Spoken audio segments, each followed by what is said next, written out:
Good morning, y'all. Good morning. Good morning. Good morning. The polls are open. Yes. So just say it with me now. Say vote. Vote. Say vote. Vote. Talk to him, John. Good morning, everybody. We're here to urge everybody to get out to the polls and vote, and especially to urge young people to get out to the polls and vote. To urge young people out. Young people in Georgia have the power to make history. There is so much good work that we have to do. I want to thank you, Julius, and thank you, Teos, for your leadership. I want to thank all of you for being here. It means the world to me. And there is so much good work that we can do on behalf of the people. We can pass a new Civil Rights Act and a new Voting Rights Act to secure equal justice for all, regardless of race and regardless of class. We can end voter suppression and protect the sacred franchise for which so many bled and died. We can relieve the burden of student debt. We can ensure that no young person in this state has to take on a penny of debt to get a degree from an HBCU or from a public college. We can raise the minimum wage.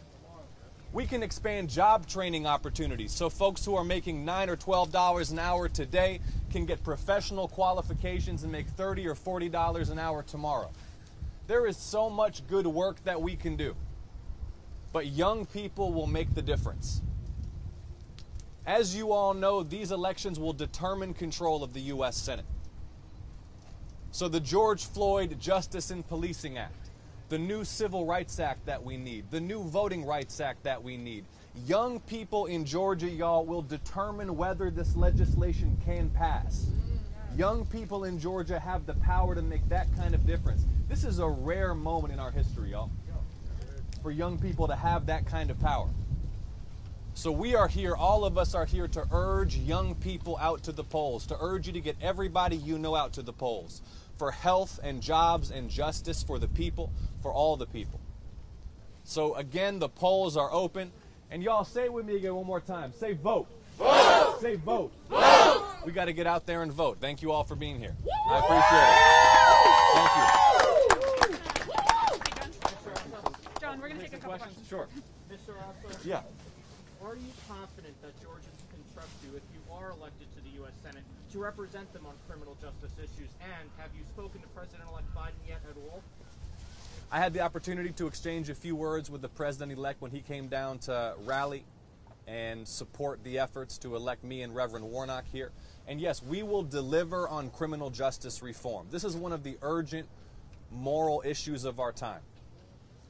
And here's the bottom line. Growing up as a white man in Georgia, I've never known how it feels to think I could lose my life just for stepping outside of my home because of who I am. But I do know that that is a daily reality for black people in America.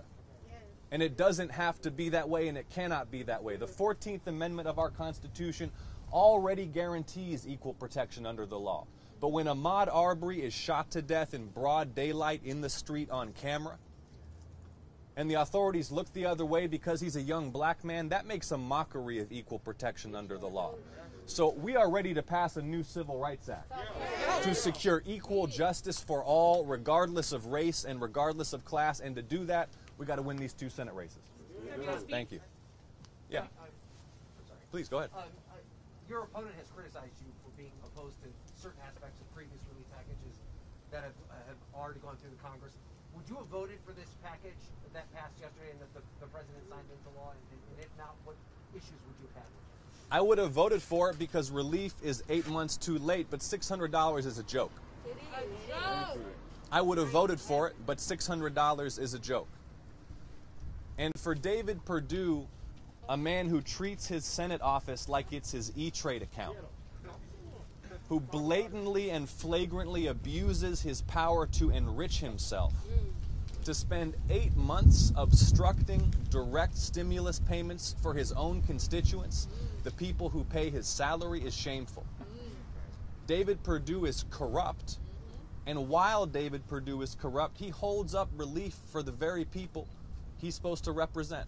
So yes, I would have voted for the deal, and on day one, I'll be ready to work for more direct economic relief for the people because folks have rent that's overdue, credit cards maxed out, prescriptions they can't afford, college bills coming due, and people are hurting through no fault of their own right now. One follow-up. Do you think that Senator Perdue should make it clear whether or not he would object to the electors being voted on January 6th, whether or not he would have the opportunity to be in office because of the technicality having to do when his term expires and the results of the runoff? Do you think he should make it clear as to where he stands on that particular issue? He must make it clear where he stands. And Senator Perdue is supporting these out-of-state efforts to disenfranchise his own constituents. It was young voters who delivered this state for Joe and Kamala. It was black voters who delivered this state for Joe and Kamala. And when Senator Perdue supports efforts to throw out ballots cast by his own constituents, that's an attack on black voters here in Georgia. That's an attack on voting rights in Georgia. Senator Perdue should make it clear where he stands, and this is why we need a new Voting Rights Act to secure voting rights for all. Thank you. WSB. Oh, sorry. Okay, go ahead, Roland. Very same bill. I just want to pick up for Ted and others. Say 2 hours to go through the bill makes no sense whatsoever. Billions in the bill have nothing to do with relief to the American people. Is that also a problem to vote on a $900 billion bill and you only have 2 hours to even look at it? This is a consistent problem with how Congress does business, that they put everything off to the last minute. Look, the Senate wasn't going to pass any relief for the people, except you heard Mitch McConnell say it. They were concerned about the impact for David and Kelly. They weren't concerned about the impact on the people. They weren't concerned about the people facing foreclosure and eviction or imminent bankruptcy. They did this because they were concerned about David and Kelly, and they wanted to give them something they could vote on before the holidays.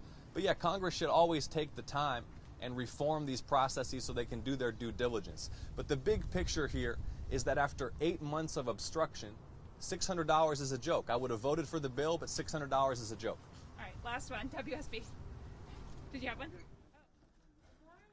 morning.